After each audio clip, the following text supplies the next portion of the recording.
What if becoming champ isn't really the goal after all, but instead it's to become the most renowned breeder in all of Johto? I'll be exploring, crossbreeding, and hatching a ton of eggs, but I'm gonna need Kurt's help because I'm not allowed to buy Pokeballs.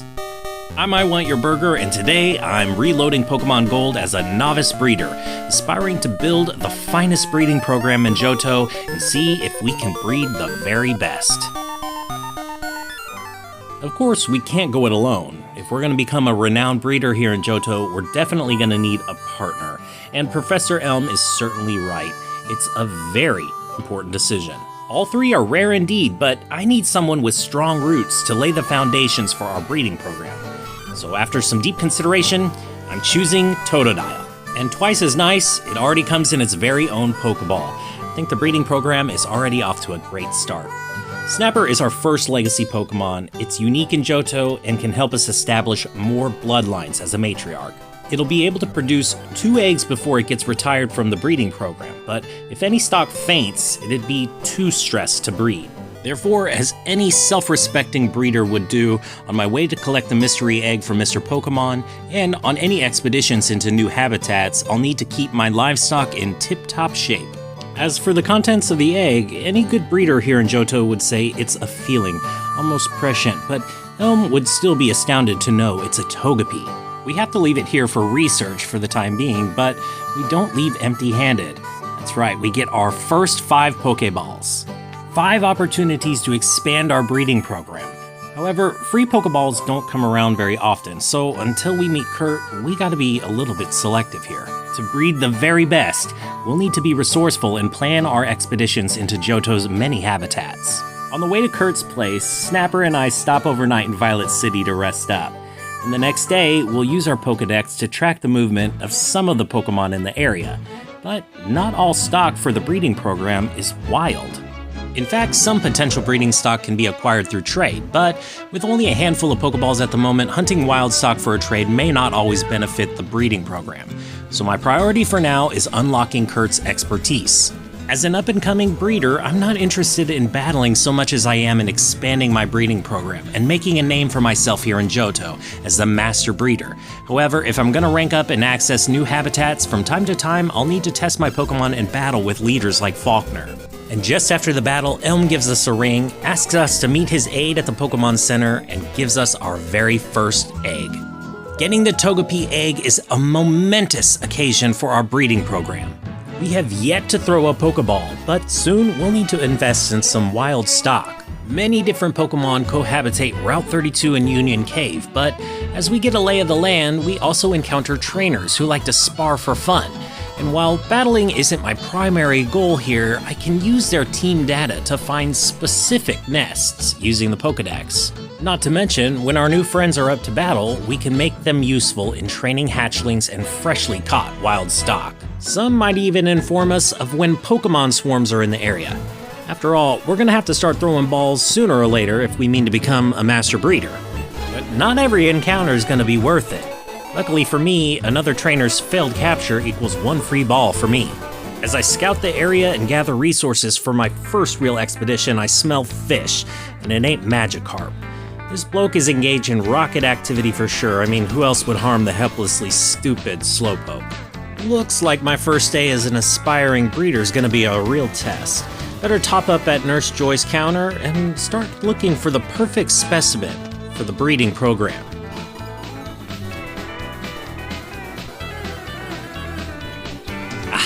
A Mareep. It may not be the best breeding companion for Snapper despite sharing the monster egg group, but I think it's well worth an investment for the future. Topaz, a female Mareep. Egg groups Field and Monster, the perfect first addition to the breeding program. Topaz may not have a breeding partner right now, but with a little TLC, this thing is great support for Snapper. Not only does it learn Thundershock at level 9, but when it learns Thunder Wave, it can help us add more wild stock to the team. But for now, we better get on to Kurt's, because after throwing that first Pokeball, the stark reality sets in that not every throw means a new bloodline can be established. So far, Johto has given us 9 free Pokeballs in this grassroots effort to build my very own legacy. Hand-selecting wild stock for the breeding program comes before racking up my dex entries. But sometimes, scouting a new habitat with just 2 Pokemon and 1 wobbling egg in the party will be a little bit tempting. Do I throw for this Geodude and establish the first generation in the mineral group, or is it best just to stay focused? Azalea Town is just around the bend, and it's high time we introduce ourselves to Kurt. In our journal, we can also note the location of the only white apricorn tree behind his house. Apricorns are the only way to continue this breeding program, and they're breeder preferred. But just as we suspected, Kurt has a little ordeal on his hands, and he's gonna need our help before we can get help from him. To keep our dream alive, I think we need to scratch his back. Not only that, but any responsible, license-holding breeder would stand up for the poor, helpless Slowpoke. Yep, just another day on the ranch. Besides, one day we might need to catch one of these Slowpoke. Meanwhile, Snapper and Topaz make the perfect team. The Slowpoke are freed from Team Rocket's cruelty, and Kurt is extremely grateful. For this exchange, he awards us our very first specialized Aprirball, the Lure Ball. Now, Kurt can begin production of more Apriballs, but he's going to need a little time to do so. So while he's working, let's plan our first expedition. Tonight, we're headed to Route 32 to expand our breeding program with a male Mareep and a Wooper. And what better habitat to find them in than on the riverbank? It's cool at night and wet and muddy. What wouldn't a Wooper love? And there he is, a great companion for the girls on the ranch, if I do say so myself. We chuck a ball at him, but this guy is as slippery as he looks. But I'm not giving up. I think he's worth 2 Pokeballs. I hope I'm not wrong. Meet Boggs.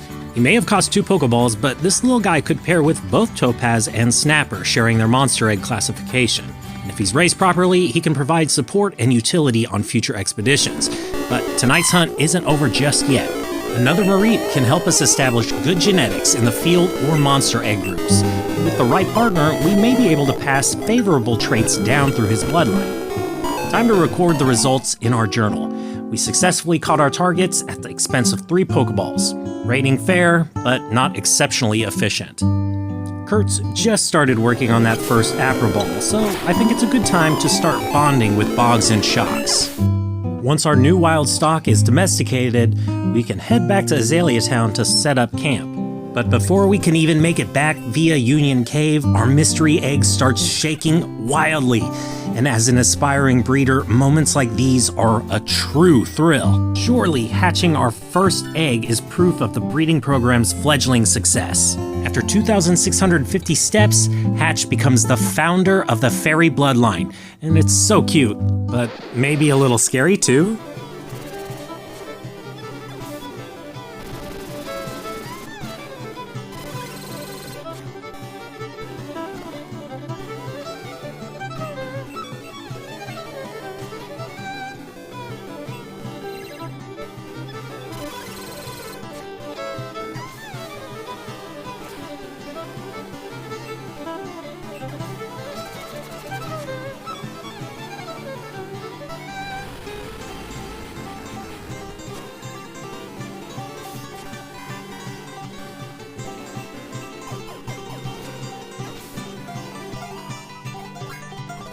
Unevolved, this Togepi can't yet breed, but still needs to get a feel for what an expedition might be like.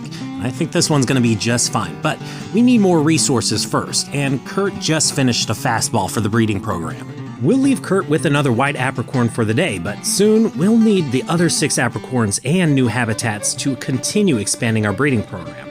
It wouldn't hurt to acquire some new livestock before we set out to the daycare. A motherly Wooper is a logical addition to the ranch. After all, once we really start breeding, the expedition team may shrink in size. Ripple is our newest ranch hand, costing us 1 Pokeball, and she alone can carry on the Wooper line. But it also looks like she's the last of the wild stock to benefit the breeding program this side of Ilex Forest. And rumor has it that breeders need license to cut through the woods to reach the daycare. Breeders around these parts probably don't have much trouble getting this credential from bug trainers, but I kind of feel like they're kin. They're dedicated to raising their favorites, and so am I, but sticking to one egg group ain't necessarily the best advice for someone bent on becoming the greatest breeder in Johto. Getting a badge is nice and all, but on the other hand, it's simply a chore compared to raising the best in each bloodline. Nonetheless, now the team and I can cut through Ilex Forest. Already, we've planted a few family trees to start growing, and Kurt's still working away. Exploring a new habitat with a decent stock of Pokeballs means we might just happen upon the founder of a new egg group's bloodline. And under the dark canopy of Ilex, I take a chance on this Paris. Well, she looks healthy.